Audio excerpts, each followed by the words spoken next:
Good afternoon, everyone. Good afternoon. It's good to be back with you here. Janice already sort of set the tone in a sense because she said maybe you would talk about your own experience, so I thought I would start there, as good as anywhere.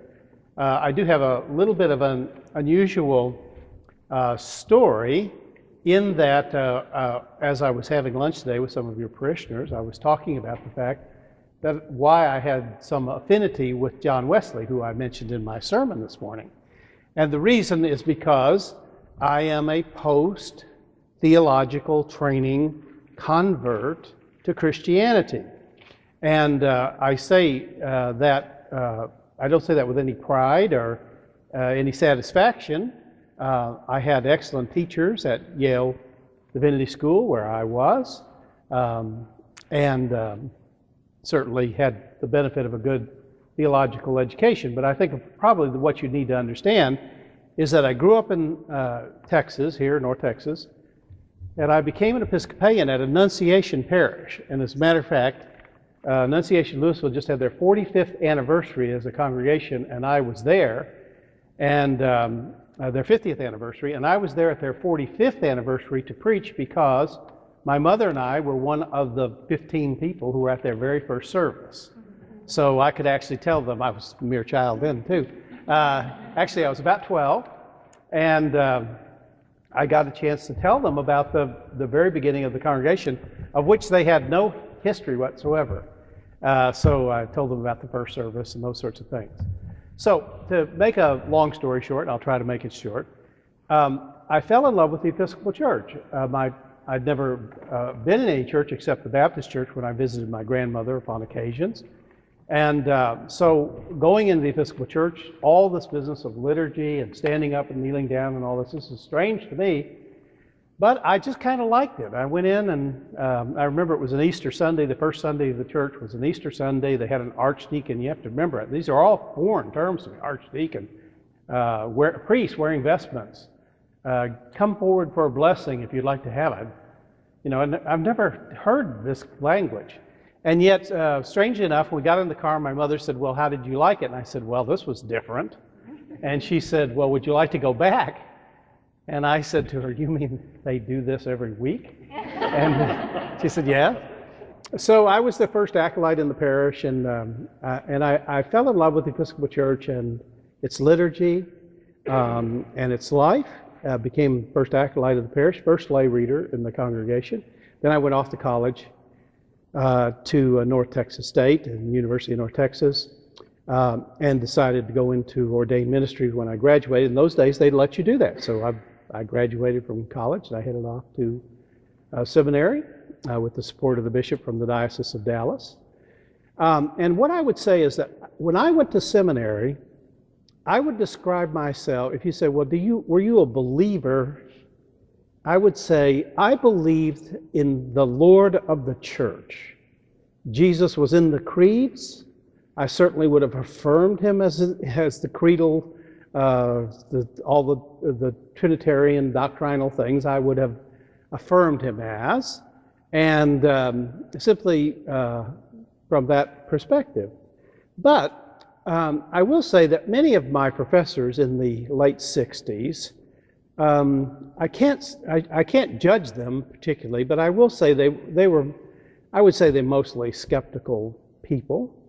And so mostly what I learned in seminary were things that not necessarily to profess or believe, but why we had difficulty professing or believing what we did as Christians. And so I look back with ambivalence about my theological education.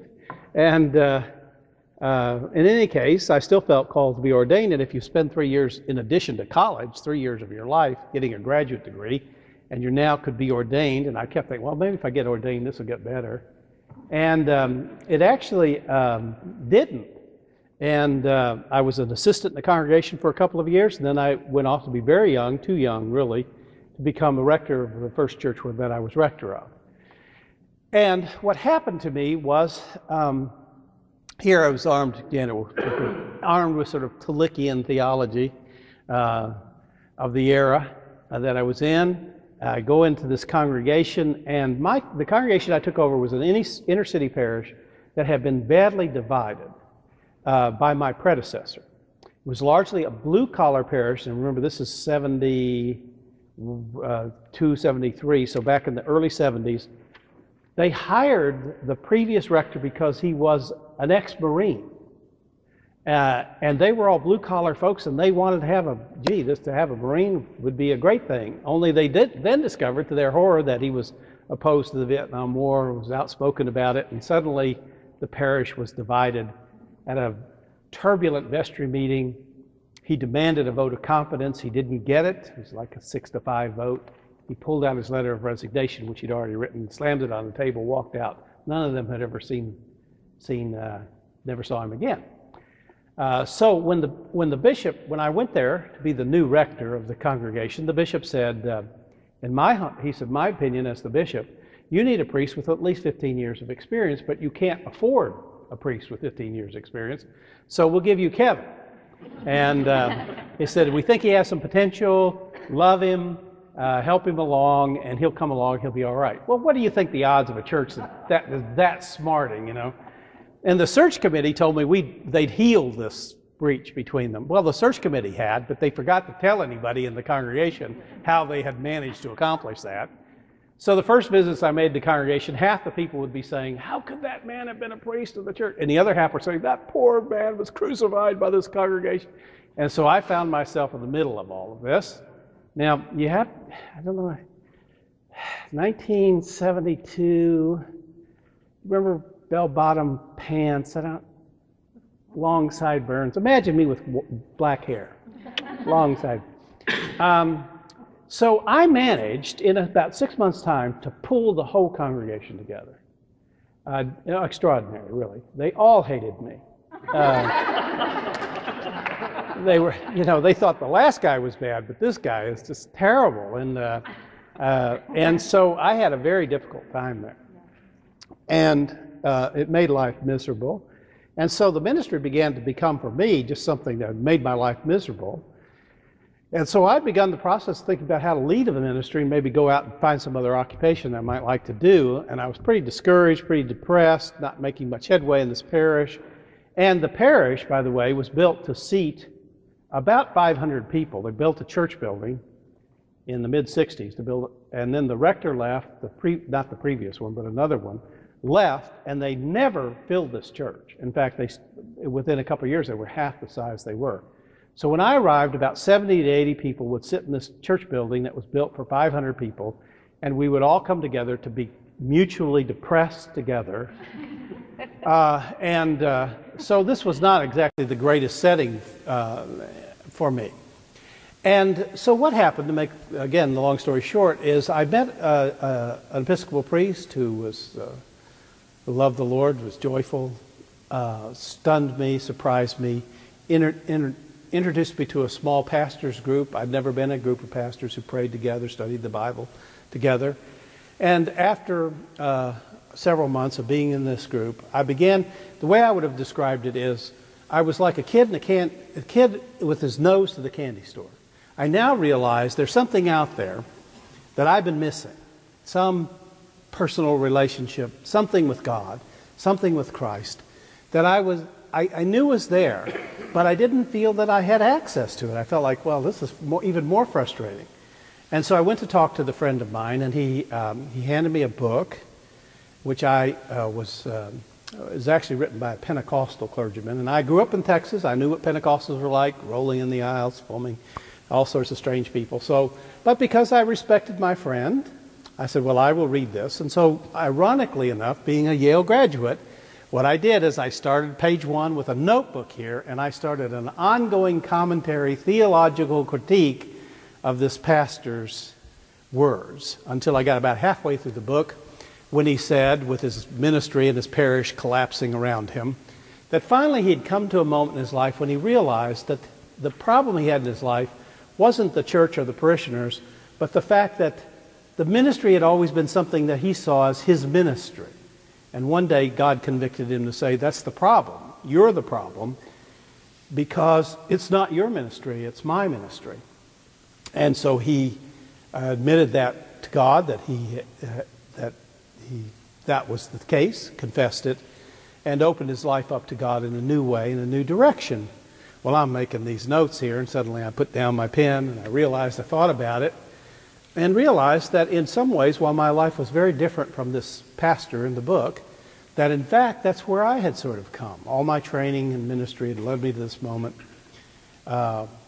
where I was having this miserable time, and finally figured out that probably what I needed to do was find some way, I didn't know what I would have said at that moment, but simply to somehow surrender my life to Christ. And I still remember late one Saturday night, I knelt down in the darkness of the living room of the old rectory we lived in. And I tried all the prayers I could think of as an Episcopalian, Theist, Thouist, Almightiest, Goddess, who inhabitest, Eternityist. You know, I tried all of that. But I really couldn't get a prayer going. And sat there, I was kneeling down. I finally just sat down on the floor and sort of thought about it. And I came to an honest moment. It was really a difficult moment for me. But I realized that my 3 years of theological education, 3 years of being an ordained priest, had left me pretty much not believing much of anything. And that was the problem. That was why I was having a problem praying. It's hard to pray. I mean, you can pray for the prayer book, but to say a personal prayer, if you've sort of lost your faith somewhere along the line, whatever I had. And then I don't know how to describe it. I just sort of suddenly felt that there was the presence of someone in the room with me. And I had over by the fireplace, we had a little statue of St. Francis. And you remember, I went to Yale Divinity School, so I said to myself, you know, if this statue falls over, if it says anything, I'm just going to check myself into the mental hospital because I'm obviously not doing well. And I heard a sort of voice that said, it's not the statue, it's the prayer. And I sort of knew what that meant. So I got back up on my knees and I started to say over and over again the first line of the prayer of St. Francis. Lord, make me an instrument of your peace. Lord, make me an instrument of your peace. Lord, make me an instrument of your peace. I said it over and over again. And I don't know how long it was, but finally, I just felt suddenly as though someone just put their hand on my shoulders. I felt this radiant warmth, and I felt accepted and loved in a way that I'd never felt it before. And I bore the first fruits of a new life. I cried for 2 hours. Half of the tears were for how lonely I felt as a priest and how just absolutely alienated I felt from the people that I was serving. And the other were tears of joy that for the first time in my life I felt unconditionally loved and accepted by God, by Christ. And so I decided that night as I got up finally after a long time of prayer, I had my sermon prepared for the next day on the mantelpiece. I took it down, I put it in the fireplace, I burned it. And I said, I never want to talk theologically about God now. I now know that I am loved by God, and that's the one thing that I want everybody on the face of the planet Earth to know of God's love. You'd think those people hated me before that. That was a bad. So a couple weeks later, when I tried to explain to people what was going on, one of the vestry members waited around till after the service was over, and he came up to me and he said, you know, Martin, he said, it's bad enough that we brought you here to revitalize this church, at which you have absolutely failed. But he said, I suppose we're going to have to listen to this Jesus junk for the rest of the time that you're here. And I couldn't understand why he was so angry or bitter about it because, I mean, I'd found something that was genuinely different in my life and had changed me. And so while I've had lots of ups and downs as a clergyman, I've been a priest for 40 years. I had a crisis. I left that parish in turmoil for my own life. But I go back to that moment to say, at that moment I experienced the unconditional love of Christ. And so that was really my sort of movement moment. And I remember I said I was a child of the church. I love the Episcopal Church. And it's funny that in a way that experience kind of put me at